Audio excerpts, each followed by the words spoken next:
Hey guys, welcome back again to my YouTube channel and Hare Krishna to everyone. And today we are starting subject-wide strategy series for CS Executive. This is the episode 1 where I am taking CMA and FM, basically corporate accounting and financial management. Why I am taking this subject? बहुत लोगों के doubts हैं कि numerical solve नहीं हो रहा है, numerical subject है और आई मीन किसी को समझ में नहीं आ रहा है कि पढ़ना कैसे है यार इस सब्जेक्ट को। और सब की एज अ CS स्टूडेंट मैं रहा हूँ और मुझे पता है कि न्यूमेरिकल सब्जेक्ट में सबको प्रॉब्लम होती है, ठीक है। That's why I am taking as a first episode for our subject wise strategy series. अगर उसके पहले मैं वीडियो शुरू करूँ, मैं आपको सब कुछ बताऊँगा, पूरा वीडियो लास्ट तक देखना। बट स्टिल आपको कहीं से भी लगता है कि यार मुझे ये सब्जेक्ट में भी प्रॉब्लम है या जो भी सब्जेक्ट में प्रॉब्लम है, तो आप मुझे एक बार बता दो कि आपको पहला सब्जेक्ट कौन सा चाहिए, इसके बाद वाला, बेसिकली एपिसोड 2। तो उस अकॉर्डिंगली मैं प्लान करूँगा। ये मैं प्लान इसलिए किया हूँ कि किसके पास मेरे पास बहुत सारी क्वेरीज आ चुकी थी। Before that please like and share and subscribe to my channel. First will start this video. करना क्या है बेसिकली CM एंड FM में, कॉर्पोरेट अकाउंटिंग और FM कितने मार्क्स का है? 100 मार्क्स का है, where 60 marks is for corporate accounting, 40 marks is for FM। मैंने लिखा था एक्चुअली, मेरे को ऐसा नहीं करना था कि मैं आपको अच्छे से गाइड ना कर पाऊँ, so that's why I have written some points कि मुझे किस चीज़ों में पॉइंट को आपको बताना है, ठीक है। पहली चीज़ तो ये सब्जेक्ट में तुम्हारी कंसेप्ट क्लियर होनी चाहिए, ठीक है। ये न्यूमेरिकल सब्जेक्ट है, यहाँ पे इट्स नॉट लाइक कि तुम रट्टा मार के चले जाओगे और तुम्हारा क्वेश्चन सॉल्व हो जाएगा। पहली चीज़, first thing what you have to do is, दोनों पार्ट में से अपना बेस्ट चुनो, ठीक है। मेरा कॉर्पोरेट अकाउंटिंग था हमेशा से, तो हमेशा से मैं कॉर्पोरेट अकाउंटिंग पहले स्टार्ट करता था। किसी का FM होगा, किसी का कॉर्पोरेट अकाउंटिंग होगा। What you have to do is start with that part, ठीक है। जैसे मैं अपना बताता हूँ, मेरा कॉर्पोरेट अकाउंटिंग था तो मैं शुरू ही कॉर्पोरेट अकाउंटिंग से करता था। क्यों? क्योंकि इवेंचुअली हमारे को बेसिक पता होता है कॉर्पोरेट अकाउंटिंग का। यहाँ पे मॉड्यूल में जब आप देखोगे ना, इसमें लिखा है वर्किंग नॉलेज, तो ये तुमको एक्सपर्ट नॉलेज नहीं चाहते हैं, ये they want you to be a working knowledge. As a CS अगर तुम हो तो तुम्हें कुछ पता हो तुम्हारे अकाउंटिंग के बारे में, FM के बारे में, ठीक है। So that's why I used to like corporate accounting rather than FM, क्योंकि FM के बारे में तुम थोड़ा नया पढ़ते हो, वहाँ पे फॉर्मूले।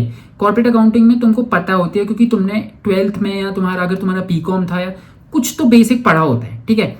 I know it's a professional exam, but वहाँ का मैं नहीं कंपेयर कर सकता हूँ। बट स्टिल दिमाग में कुछ तो होता है ना यार, जनरल एंट्री कैसे पास होती है, share application money, allotment money, कुछ तो पता होता है।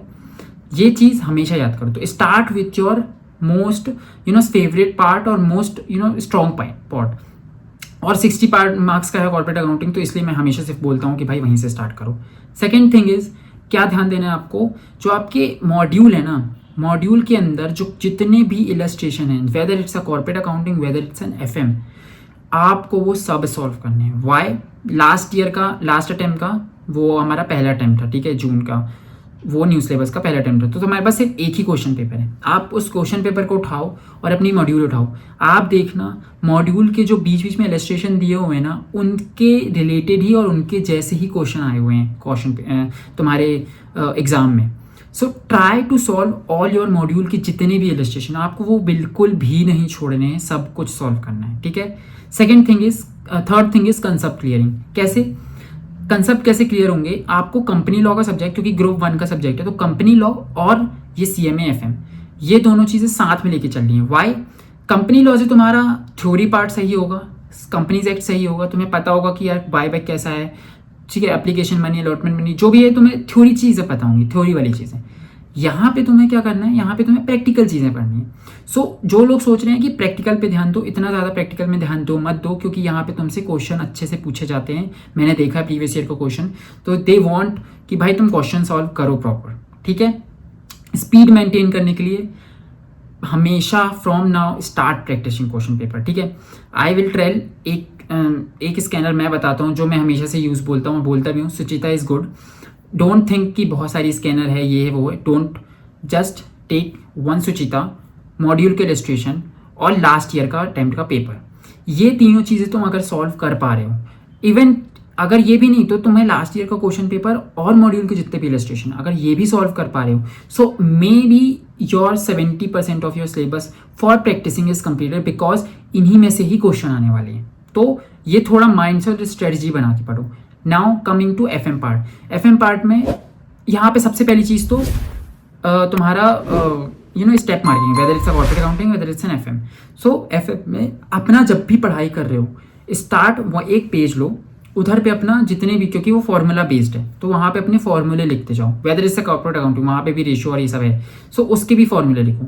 सब कुछ के एक कॉपी या एक चीज़ में, जहाँ पे तुम्हारे नोट्स में एक फॉर्मूला बुक होनी चाहिए, जो भी सारी फॉर्मूले लिखे हों, सारी शॉर्टकट शॉर्ट ट्रिक्स पता होनी चाहिए, जो कि तुमको एग्जाम में हेल्पफुल होंगी। नाउ अभी से ही कैलकुलेटर यूज़ करना लग जाओ, क्योंकि वहाँ पे जाके तुम्हें बहुत डिले होगा और क्वेश्चन पेपर ख़त्म नहीं होगा। So start practising question paper. So ये कुछ पॉइंट्स थे, ट्रिक्स थी, जो मेरे को लगता है बहुत हेल्पफुल होंगी तुम्हारे सीए और एफएम के एग्ज़ाम में। 100 मार्क्स का पेपर है, try to focus on corporate accounting, वो तुम्हें अच्छे मार्क्स दिलाएगा। एफएम में जाओ, क्योंकि बहुत लोगों का एफएम स्ट्रॉन्ग नहीं होता, देन उसके बाद एफएम पढ़ो।